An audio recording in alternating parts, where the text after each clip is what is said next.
안녕하세요. 원용석입니다. 오늘도 원용석의 진실정치 시청해 주셔서 감사합니다. 후원해 주신 여러분께도 감사의 말씀 드립니다. 자, 트럼프 취임 100일이에요. 자, 트럼프가 이제 안티 트럼프 언론하고 The Atlantic 그러면은 이제 스티브 잡스 미망인이 주인장인 잡지사인데 얼마 전에 제프리 골드버그가 그 시그널 게이트를 폭로했던 그런 언론사이기도 합니다. 제프리 골드버그가 그 시그널 채팅방 안에 있었죠. 마이크 월즈 국가안보보좌관이 만든 채팅방이에요. 먼저 전할 말씀 드리겠습니다. 예,hnhkorea.com 들어가셔서 회원 가입 누르신 다음에 추천인 진실정치 할인 코드 쿠폰 코드 W20 넣으시면 20% 할인을 받으실 수가 있습니다.hnhkorea.com이요. 메가알부민 말하는 겁니다. 메가알부민. 자, 알부민은 일반 비타민이 아닙니다. 가장 큰 역할은 비타민이나 영양소를 혈관을 통해 운반하는 역할을 하고 혈액 건강을 도와주는 영양제입니다. 저도 매일 복용하고 있습니다. 하루도 빠짐없이 매일 복용하고 있는데요. 순수한 고품질 성분인지 아닌지가 너무나도 중요한 포인트인데 메가알부민은 100% 미국산 단일 성분 고품질 알부민만 고집해서 만든 단백질 제품입니다. 그래서 전 세계 어떤 메가알부민하고 비교해도 미국산 이 메가알부민 당해내지 못합니다. 자, 한국 병원에도 납품 중이고 한국 의사와 약사들에게 큰 호응과 신뢰를 주고 있는 메가알부민인데요. 사이트hnhkorea.com이고요. 제가 댓글에 그 핀 걸어 놓도록 하겠습니다. 만약 사이트 가입이나 주문하는 데 도움이 필요하시다면 전화번호 213-500-3301번 213-500-3301번으로 직접 전화하시면 자세한 안내로 도움을 한국어로 친절하게 받으실 수가 있습니다. 미국 전화가 안 되시는 분들은 카톡으로 연결하셔서 문의하시면 바로 메가알부민 회사와 연결해 드립니다. 자, 이렇게 트럼프가 자기하고 관계가 안 좋은 언론사들하고 계속 꾸준히 인터뷰를 하는 거는 어쩌면은 언론들이 별로 없고 이렇게 여전히 이제 메인스트림을 많이 보는 그런 사람들이 있다고 생각을 하고 있기 때문입니다. 지금 모든 정황을 미루부터 저는 이제 그렇게 생각했거든요. 차라리 그냥 친트럼프 언론들만 친트럼프가 아니라 가짜 뉴스를 보도하지 않는 언론들만 상대하는 게 낫지 않나 그런 생각을 했는데 어쨌든 트럼프는 좀 나름 생각이 있나 봐요. 아무래도 자기 그 지지 진영을 좀 더 넓히고 싶어서 민주당이나 이렇게 그 중도층을 잡기 위해서 이런 인터뷰들을 자꾸 시도하는 것 같습니다. 적대적인 인터뷰. 만약에 민주당 대통령이라면은 민주당 대통령 중에서 팍스뉴스 인터뷰도 잘 받아주지 않았거든요. 버락 오바마가 이제 과거에 빌 오라일리 인터뷰를 받아주긴 했지만 그건 이제 슈퍼볼 인터뷰였고 따로 팍스뉴스 인터뷰를 해주지는 않았습니다. 그러니까 팍스 공중파 채널 인터뷰를 한 거예요. 빌 오라일리도. 자, 그래서 트럼프 1기 때는 생존 위에 일했지만 2기에서는 국가와 세계 운영 집중하고 있다고 그렇게 얘기를 했습니다. 시그널 게이트 국방장관 핏 헥세스에 대해서는 일을 잘해낼 것이다. 이렇게 지지를 거듭 표명을 했습니다. 트럼프는 이 잡지하고 인터뷰 이제 공개가 됐는데 집권 1기와 2기 차이점을 묻는 말에 이렇게 얘기를 했습니다. 첫 번째 임기 때는 부패한 사람들이 있어서 국가를 운영하며 생존해야 하는 두 가지 일을 동시에 해야 했다. 이렇게 얘기를 했습니다. 집권 2기에 대해서는 나는 내가 하는 일을 생각하면서 많이 즐기고 있다. 알다시피 내가 하는 일은 정말 심각한 시리어스한 일이다. 이렇게 강조했습니다. 트럼프의 이번 언급은 집권 1기 당시 정책을 수행하면서 백악관 참모와 내각 반대에 부딪힌 것에 대한 불만을 드러낸 건데요. 충성파 위주로 인선을 한 2기는 다르다는 거죠. 2기 때는 충성파로 채울 수밖에 없었다는 의미이기도 합니다. 워낙에 1기 때 배신자들이 너무나 많았기 때문에. 그러니까 작고 크게 보면은 트럼프를 상대로 배신을 안 한 사람이 정말 생각나는 사람이 별로 없습니다. 예를 들면 루디 줄리아니, 뉴트 깅그리치 그러니까 배신 안 한 사람들은 트럼프 1기 때 내각에 들어가지 않은 사람들입니다. 그런 사람들이 배신을 하지 않았어요. 트럼프 상대로. 지금 뭐 메인스트림에서는 많이 욕을 하고 있고 지지율은 살짝 내려간 상태이긴 합니다. 이번에 그 라스무슨 오늘 여론조사를 보니까 가장 정확한 여론조사 기관 아니겠습니까? 52%까지 올라갔다가 지난주에 지금 47%로 5% 포인트 내려간 상황이에요. 그래서 2기 때는 글로벌 관세 정책이나 우크라이나 전쟁, 그러니까 러우 전쟁, 휴전, 중재, 또 불법 체류자, 대규모 추방 작전 이런 구상을 실행하면서 만족하고 있다. 본인 스스로는 굉장히 만족하고 있다. I run the country and the world 이렇게 얘기를 했어요. 제가 제목을 이렇게 뽑았습니다. 제가 보여드릴게요. 제목. 뒤에 보이시죠? I run the country and the world. 또 트럼프는 군사작전 기밀 정보를 민간 메신저인 그 시그널 채팅방에서 지인들에게 부적절하게 공유했다는 논란이 있었죠. 이거는 뭐 실수이긴 실수예요. 이거는 뭐 이거 잘했다 할 수 없습니다. 핏 헥세스 국방장관에 대해서는 사실 이건 핏 헥세스 잘못이 아니고 마이크 워스 국가안보보좌관이죠. 왜냐면 마이크 워스 국가안보보좌관이 The Atlantic의 안티 트럼프 저널리스트인 제프리 골버그를 데려왔으니까 어쨌든 결과론적으로 결과를 보자고요. 핏 헥세스 국방장관에 대해서는 그는 일을 잘 해낼 것으로 본다. 그러면서 변함없는 지지를 보였습니다. 그러니까 핏 헥세스는 또 따로 자기 가족들하고도 이렇게 공유를 좀 했던 걸로 그렇게 드러났어요. 두 번째 시그널 게이트가 이제 나왔는데 그건 이제 핏 헥세스 잘못입니다. 트럼프는 이제 그렇게 뭐 어마어마하게 크게 잘못한 건 아니다 그렇게 보고 있는 거예요. 트럼프는 또 불법 체류자, 불법 이민자 추방과 관련해서 적법 이민자나 합법 이민자나 범죄 경력이 없는 불법 이민자들도 추방된 문제에 대해서 이 세상에서 완벽한 것은 결코 없다 이렇게 대답을 했습니다. 트럼프는 제프 베이조스 아마존 창업자, 마크 저커버그 메타 최고 경영자 이렇게 한때 사이가 안 좋았던 이들을 포함해서 대부분 억만장자가 집권일기 때와 달리 자신에게 협조적인 상황에 대해서는 단순히 더 높은 수준의 존중을 보이고 있는 거다. 잘 모르겠지만 아마도 처음에 그들은 나를 몰랐고 지금은 알게 됐을 것이다. 이렇게 밝혔습니다. 삼선 도전 가능성은 열어놨어요. 그래서 헌법이 금지시키지 않았느냐 삼선에 대해서는. 근데 여기에 대해서 트럼프는 뭐라고 그랬냐? 그것은 규범에 대한 큰 파열이 될 수 있을 것이다. 나는 그저 파열을 시도하는 것일 수도 있다. 약간 파열을 시키겠다는 거죠, 헌법을. 내가 추구하는 것은 아니다. 그것은 매우 어려운 일이 될 것이다. 이렇게 밝혔는데 뭐 모르겠어요. 어떻게 될지는. 트럼프가 삼선 도전. 일단은 이번 2선 때 잘 해야죠. 예, 그리고 나서 뭐 이런저런 루프홀을 찾아봐야겠죠.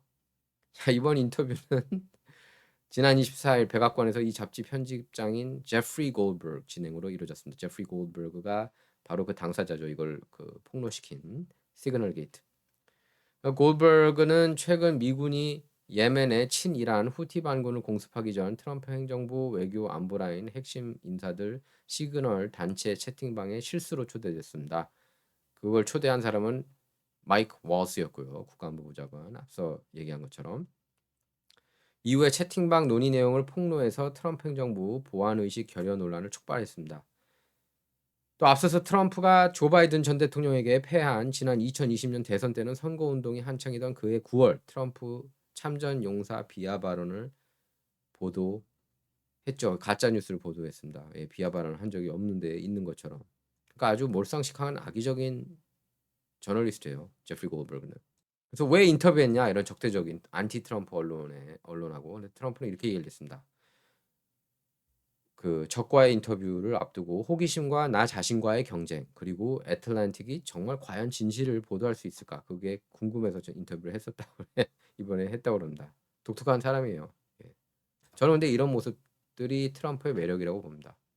자, 이제 연합에서 이런 기사를 내보냈습니다. 뭐 무법천지가 됐다고 트럼프가 되면서 아니 트럼프가 오면서 법이 지금 지켜지고 있는 거죠. 어떻게 반대로 매번 해석합니까? 불법 체류자들 막 들어오고 강간범들, 살인범들 그냥 가만히 내비두고 다시 추방시키지도 않고 예? 피난처 도시에서 불체자들 범죄 저지른 불체자들 보호해주고 지금 트럼프 덕분에 법이 지켜지고 있는 거죠 어느 정도.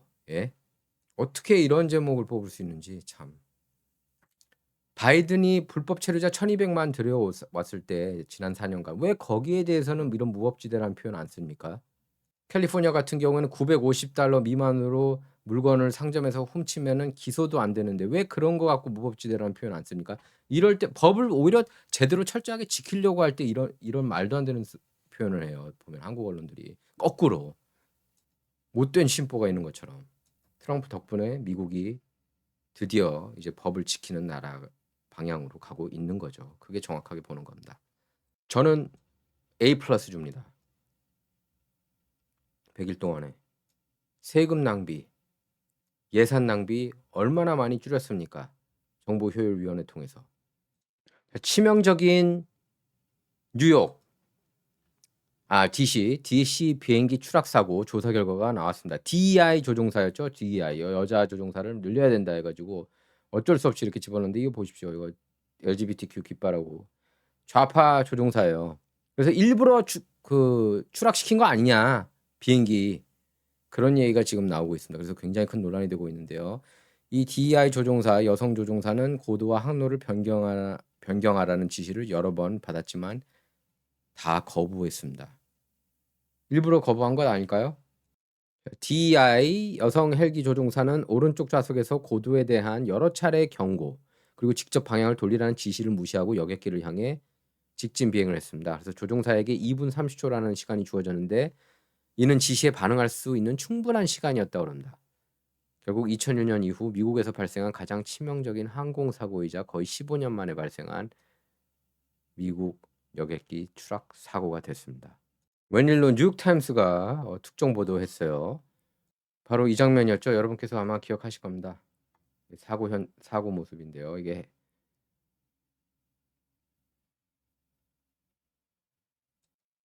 헬리콥터가 비행기를 들이받는 장면이에요. 마치 일부러 계획한 것처럼. 자, 뉴욕타임스도 편향적으로 보도하긴 했습니다. 특정 보도하긴 했지만 알렉스 버런슨이 이렇게 글을 올렸어요. 1월 워싱턴 DC 비행기 추락 사고에 대한 기사는 마지막 문장까지 핵심을 숨기고 있다. 여성 헬기 조종사가 오른쪽 좌석에서 고도에 대한 여러 차례 경고를 무시하고 여객기를 향해 곧장 날아갔다는 내용을 숨기고 있다. 이렇게 전했습니다. 그리고 소로스 가면 알렉스 소로스하고 같이 있는 장면이 나오고 비행 학교나 훈련 임무보다 백악관에서 더 많은 시간을 보냈다고 그럽니다. 레즈비언이에요. 또 이 여자가 조종사가. 그러니까 아까 저기 LGBTQ 깃발을 휘날렸겠죠. 마침내 레베카 로바크 이 여자 얘기하는 겁니다. 레베카 로바크를 세 번째 군인으로 지명하기까지 그녀의 소셜미디어를 삭제하는데 그렇게 오랜 시간이 걸렸을까? 그 소셜미디어 보면은 DEI 내용이 있어가지고 그걸 삭제 누군가 했다는 거예요. 그다음에 워싱턴 인근에서 끔찍한 비행기 추락 사고를 일으킨 블랙호크 헬리콥터는 승인된 것보다 더 높이 비행한 것으로 보인다. 육군 블랙호크는 수요일 밤 레이건 국립공항에서 상업용 여객기와 충돌했을 때 비행 경로를 벗어났다. 왜 이날 그 비행에서는 그들이 알고 있는 것보다 150에서 200피트나 더 높이 비행했을까? 그 헬리콥터 얘기하는 겁니다. 여기 댓글들 보면은 DEI가 문제다.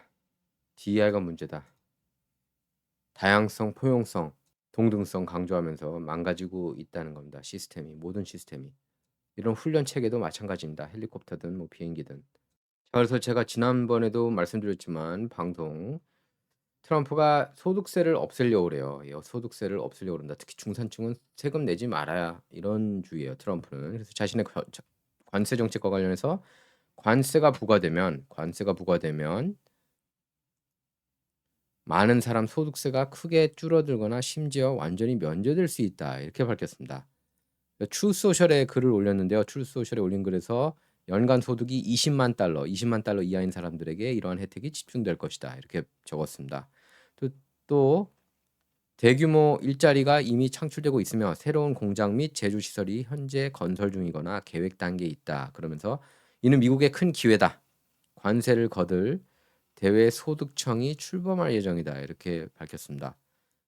트럼프의 이런 언급은 집권 2기 출범 이후 밀어붙이고 있는 관세 정책 혜택이 돌아갈 것임을 부각하면서 갈수록 악화하고 있는 여론을 반전시키기 위한 시도라고 볼 수가 있겠습니다. 그러니까 이제 메인스트림 여론인 거죠. 뭐 지지율이 일단은 47%까지 내려간 상태인데 뭐 나쁘지 않은 거예요. 47%가 뭐 그렇게. 근데 어쨌든 52%에서는 떨어졌으니까 이걸 반전시키려고 하는 거고 뭐 트럼프는 예전부터 얘기를 했죠. 소득세를 없애야 된다. 옛날에는 100년 전에는 소득세 없었다. 관세만으로도 충분히 미국이 먹고 살았다. 굉장히 흑자였다. 그러니까 그런 시대를 꿈꾸고 있는 겁니다. 트럼프가. 지금도 그렇게 미국을 만들 수 있다 이 얘기예요. 대신 이제 부자들 상위 10%는 소득세 40%까지 늘려야 된다. 더 늘려야 된다. 뭐 이런 얘기도 나오고 있습니다. 부자들이 세금 더 내야 된다고 생각하는 거예요, 트럼프는. 트럼프는 또 오늘 하워드 lat닉 상무장관이 얘기했죠. 트럼프의 또 다른 목표는 무엇이 있느냐? 국세청을 없애버리고 싶어 합니다. 예, 국세청 폐지. 자, 이것도 재밌는 뉴스인데요. 트럼프 참모진이 백악관 잔디밭에 불법 체류자들을 머그샷을 올려놨습니다. 여기서는 또 락시우스 그 좌파 언론 아니랄까 봐 그냥 이민자래요. 이민자하고 불체자는 엄연히 다르죠. 자, 영상 보시겠습니다. 불체자들이에요, 다.